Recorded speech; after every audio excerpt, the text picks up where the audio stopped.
was to our mother and us, like that old saying, waste not, want not. She never wasted it, and we didn't want it. And that other old saying, put your money where your mouth is? Well, Mom had some funny sayings of her own. Needing a line to fit this story, this is something she'd probably say. Keep the money, save the sacks, they make great bloomers, and that's the bare facts. Written by Mildred Runyon Elmore, 7/23/2000. This is a true story about the life of myself and my two sisters growing up from the late 40s to the early 50s. Looking back on these times always gives us a good laugh.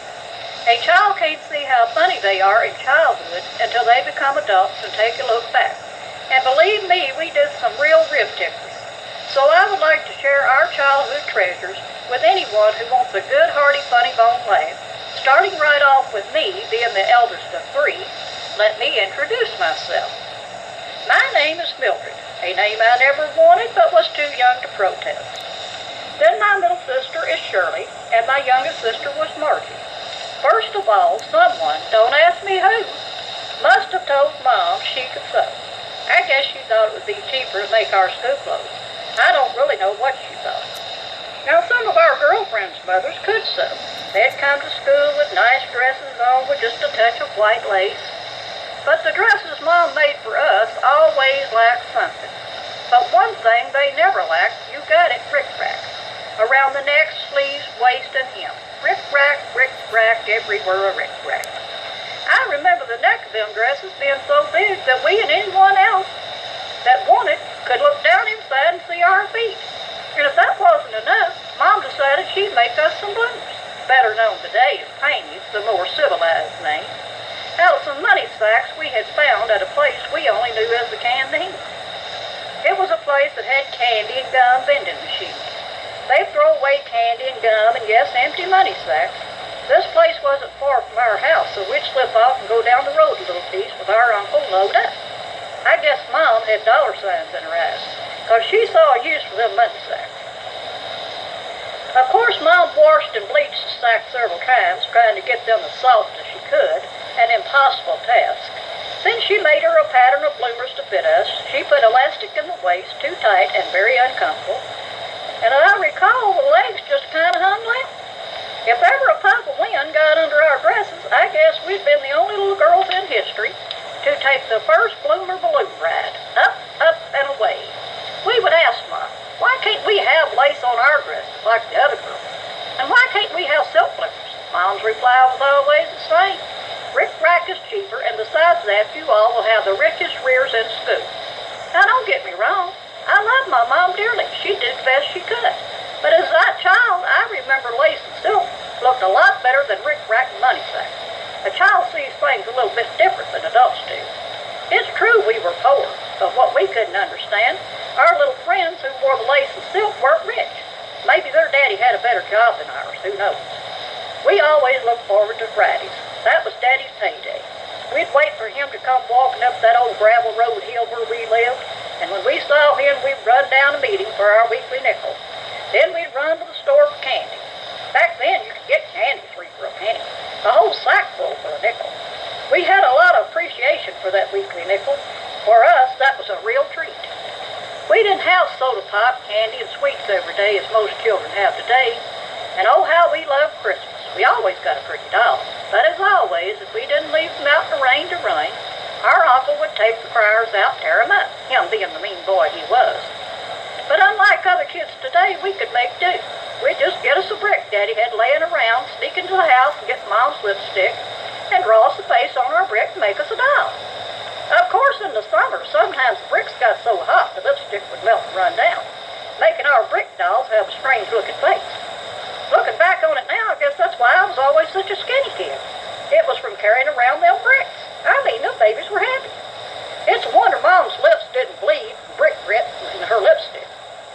Sometimes Mom would get mad at us when she didn't have much lipstick left after it melted on the hot bricks. It was probably all she had anyway. But we really had fun playing outside. We'd always cry when we'd have to go in. We'd tell Mom just when we was playing good. One time Shirley sneaked in, got one of Mom's cigarettes, and put it into her mouth, unlit. She told Margie and me we'd have to call her Miss Lady because she had a cigarette. So Margie told on Miss Lady and she got a whipping. That was the end of her smoking pretense. Getting back to Margie, what a little pest at times. She would always swear Shirley and I had candy when we didn't. She would say, let me smell your breath, or follow us to the outhouse and swear she smelled candy we were eating. How she could have smelled candy in an outhouse is beyond me. But Margie had this way about her. She could get Daddy to buy her candy before Friday. She'd throw herself on the floor and kick and scream until Daddy handed her money. Daddy's philosophy? Well, she's the baby. Margie would share with Shirley and me, but only if we played her little piggies, as we did in order to get the candy. Margie would tell us to close our eyes, and she'd put candy in our mouth. But once, instead of candy, she put a goat leaving, a courtesy from the neighbor's goat, in my mouth. Boy, did Mom lay one onto her panty. That's the most I ever gagged and spit in my life. Guess that's why I don't care for raisins right today. That dirty trick ended up piglet's paradise. Then there was a time we dug a huge hole in the backyard. Mom gave us some spoons to play in the dirt, so one nice summer day we set out to dig. Even though Daddy had told us, don't be digging any big holes in the yard. Did we listen? No. We swore we were going to dig to China, and judging from the size of that hole, I'd say we come close. We say we could smell oil, and you know what, this day I'd still swear I smelled oil in that hole. I guess we'd had shovels we could have dug to Timbuktu, wherever that is. I always thought it was far away, because when Mom and Dad didn't like somebody, they'd always say they ought to be sent to Timbuktu. Even though I asked where that was, I never got an answer. One morning we were still in the bed, Mom was already up, she went outside and left the door open, and the neighbor's goat got into our house. It jumped up into the bed with us, Mom grabbed a broom and started hitting that goat, and he didn't have long to stay. That was so funny, we laughed and laughed. Daddy would do silly stuff to make us laugh. One time he put Mom's slip of bra on and came to our room dancing. He looked so funny. Daddy had fur legs anyway, and with that garb on, he just cracked us up. Daddy showed us how to put a paper on a cone to make music when we blowed on it. To us, that was a fun thing to do. Sometimes Mom and Dad would go to bed early. They'd make us go to bed too, even though the neighbor's kids were still out late. We didn't want to go to bed, we weren't sleeping. So we'd take turns and ride each other around on the bed on each other's backs, giggling and falling off into the floor, making all kinds of noise. Daddy said one night, girls, I'm coming in there. You can just mark that down on the wall. So I did. I stood on Shirley's back and wrote on the wall above our bed with a crayon, Daddy's coming to get us. We laughed and laughed for a while anyway. And I'll never forget Shirley's stand-up socks. When we were in the 4th or 5th grade, girls wore nice white socks with elastic tops. It seems the other girls' socks never made it to the flop stage. But when the elastic was gone in our socks, we still had to wear them. I guess we had the first ankle socks, so to speak. We had to wait for the holes to shell up before we got new socks. So one day when I walked in the kitchen, Shirley announced, I've got some stand-up socks. I said to her, where did you get stand-up socks? I don't have any. But upon a closer look, I noticed something had seeped through her socks. She had put pancake syrup on her legs and stuck her flop-top socks to her legs, thus making stand-up socks. A little sticky, but hey, it worked. It seemed Shirley always had something I didn't have. One day she told me I've got a necklace. I said, where did you get a necklace? I don't have one. Upon that time, she pulled the biggest red dice hanging on a string from down inside her dress I ever seen. She was planning on wearing it to school, but Mom quickly confiscated it. I never did know where she got that dice. We certainly weren't a family of gamblers, and no gambler ever played with dice that big. Looked to me like a big red ice cube with ice. Another thing we used to do was catch bumblebees. We'd get a pint fruit jar, put holes in the top, then we'd go outside and put the jar over a clover when we'd see the bee on the flower. We'd get 2 or 3 bees like that. Then we'd shake the jar real hard just to make them mad. Then we'd hold the jar up to our ears. Boy, it sounded like an electric razor with a lot of buzz. We'd let them go, though, but not until they simmered down and caught their breath. We could see their beady eyes looking at us. We know what they was thinking. Wait till we get out of here. We'd slowly start to loose the top. When it was loose enough, we'd throw it on the ground and outrun a hane. For you all that don't know what a hane is, well, that was our version of a ghost. Broke a lot of jars that way, as I recall. I remember when we was in grade school, Mom would go to Grandma's house, and they would wash clothes in an old ring of washer on the back porch.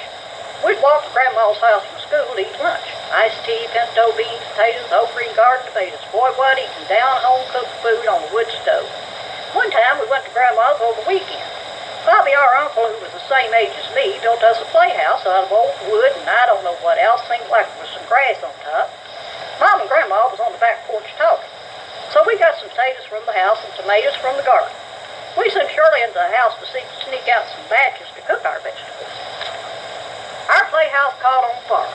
We all crawled out very fast and very frightened, but Bobby was crying and hollering, "Help me, the house is on fire." About that time we heard Grandma say, "Lord, have mercy, the house is on fire." She thought Bobby meant the family house was on fire. Boy, did we get our rear ends lit up over that one. Yes, we did some dangerous things too, just like children do today. Getting back to the neighbor lady that lived next door, Mom didn't like her too much because she stayed at our house all day. Mom would say, "I'm afraid to drive a nail into the wall for fear she'll hear and come over here to see what I'm doing." And you know what? Mom was right. That woman was at our house every day, all day. And the only time she would leave that I remember was when she'd hear her husband's car start up. Then she'd run out of our house yelling, "Wait for me, I'm going too, but first I have to curl my hair." Now this is the part that amazed me. She had an old curling iron, the kind you put in the stove to get hot. You had to take it out, let it cool off, and test it by spitting on it. I'm talking antique here, people. She'd have her hair curled, and in that car so fast, I wondered what kept her from burning her hair off her head. Think of yourself as a child for a minute. You see a lady go into her house with straight hair.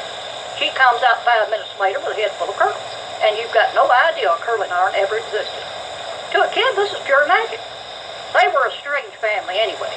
They would go hunting for owls and other kinds of birds. All of the birds was apparently eaten except the head. They would nail the heads on the outside of their shed. We never know from one day to the next what kind of fowl's head would be staring at us with unseen eyes from their shed. Now that was kind of scary. We were children after all.